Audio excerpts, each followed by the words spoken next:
Assalamualaikum warahmatullahi wabarakatuh.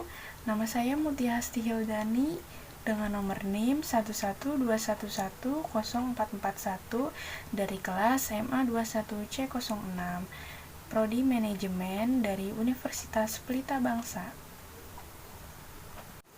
Saya akan menjelaskan apa yang dimaksud dengan konstitusi dan perbandingan konstitusi negara Indonesia dengan negara Swiss. Istilah konstitusi menurut Wirjono Projodikoro berasal dari kata kerja constituer dalam bahasa Prancis yang berarti membentuk. Jadi, konstitusi berarti pembentukan. Dalam hal ini yang dibentuk adalah suatu negara, maka konstitusi mengandung permulaan dari segala macam peraturan pokok mengenai sendi-sendi pertama untuk menegakkan bangunan besar yang bernama negara. Konstitusi merupakan dasar suatu negara yang harus ada di setiap negara. Dapat dikatakan tanpa konstitusi, maka negara tidak mungkin terbentuk. Konstitusi juga merupakan hukum yang dianggap paling penting tingkatannya di setiap negara. Konstitusi juga merupakan sesuatu yang sangat penting bagi setiap bangsa dan negara, baik yang sudah lama merdeka maupun yang baru saja memperoleh kemerdekaannya. Secara umum, jika dilihat dari bentuknya, konstitusi dibagi menjadi dua jenis, yaitu yang pertama ada konstitusi tertulis. Konstitusi tertulis merupakan sekumpulan aturan pokok dasar negara, bangunan negara, dan tata negara yang mengatur perkehidupan suatu bangsa di dalam persekutuan hukum negara. Yang kedua ada konstitusi tidak tertulis. Konstitusi tidak tertulis disebut juga dengan konvensi, yakni kebiasaan ketatanegaraan yang sering timbul dalam sebuah negara. Selanjutnya yaitu perbandingan konstitusi negara Indonesia dengan negara Swiss. Yang pertama ada segi prosedur perubahan konstitusi. Dari segi prosedur perubahan konstitusi, maka berdasarkan pasal 37 Undang-Undang Dasar 1945, amandemen keempat, mekanisme prosedur perubahan konstitusi di Indonesia sedikit diperberat dengan dicantumkan ketentuan yang menegaskan untuk perubahan pasal Undang-Undang Dasar hanya dapat dilakukan apabila disetujui oleh lebih dari separuh jumlah anggota MPR.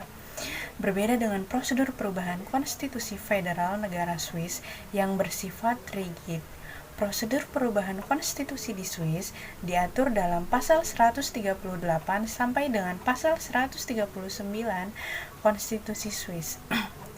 Amandemen konstitusi memerlukan persetujuan dari mayoritas rakyat dan kanton. Keputusan perubahan konstitusi federal diserahkan kepada rakyat melalui referendum. Yang kedua ada bentuk pemerintahan. Bentuk pemerintahan negara Indonesia dengan negara Swiss sama-sama berbentuk republik, di mana negara dikepalai oleh presiden sebagai kepala negara untuk masa jabatan tertentu. Dalam bentuk pemerintahan republik, kepala pemerintah dan kepala negara ada di tangan presiden. Namun, perbedaannya adalah tampak pada masa jabatan dan jumlah anggota kabinet. Di Indonesia, berdasarkan pasal 7 Undang-Undang Dasar Republik Indonesia 1945, setelah amandemen, maka jabatan presiden dan wakil presiden memegang jabatan selama 5 tahun dan sesudahnya dapat dipilih kembali dalam jabatan yang sama hanya untuk 1 kali masa jabatan. Sedangkan untuk masa jabatan presiden dan wakil presiden di Swiss berdasarkan pasal 176 ayat 2 Konstitusi Swiss 1999 adalah 1 tahun. Jabatan presiden di Swiss digilir di antara para menteri kabinet yang berjumlah 7 orang. Presiden Indonesia dalam menjalankan pemerintahannya menunjuk dan membentuk kabinet yang besar untuk membantu dan mendukung presiden dalam menjalankan pemerintahannya. Sedangkan pembentukan kabinet di Swiss hanya terdiri dari 7 orang menteri kabinet dipilih oleh Majelis Federal. Jumlah menteri termasuk presiden dan wakil presiden hanya 7 orang. Hal ini merupakan salah satu kelebihan Swiss dalam meminimalkan jumlah kabinet sehingga dapat meminimalkan pengeluaran negara. Berikutnya yang ketiga, bentuk negara.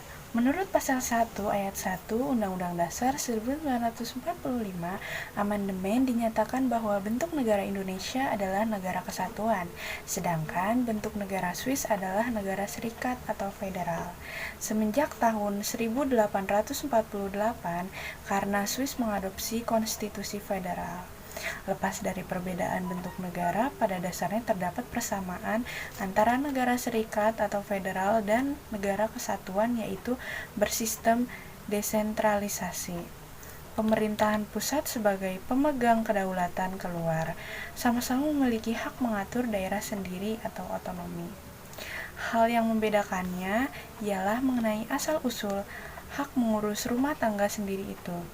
Pada negara bagian, hak otonomi itu merupakan hak aslinya, sedangkan pada daerah otonom negara kesatuan, hak itu diperoleh dari pemerintah pusat. Yang keempat, ada sistem pemerintahan. Meskipun kesepakatan dasar dalam Konstitusi Indonesia yang terakhir berupa UUD 1945 amandemen keempat, salah satunya adalah mempertegas sistem pemerintahan presidensial.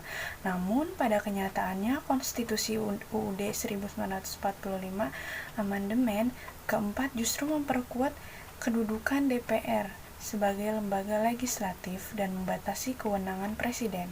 Hal ini menyebabkan sistem pemerintahan di Indonesia menjadi tidak jelas.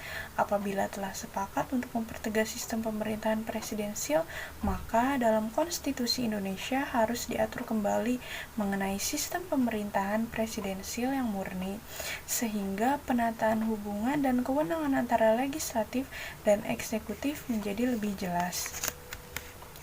Berbeda dengan sistem pemerintahan di Swiss yang menggunakan sistem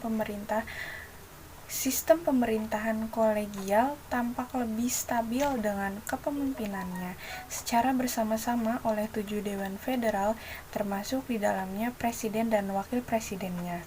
Seluruh anggota dewan federal dianggap sebagai kepala negara kolektif. Nah, jadi itulah apa yang dimaksud dengan konstitusi, dan itulah perbandingan dari konstitusi negara Indonesia dan negara Swiss.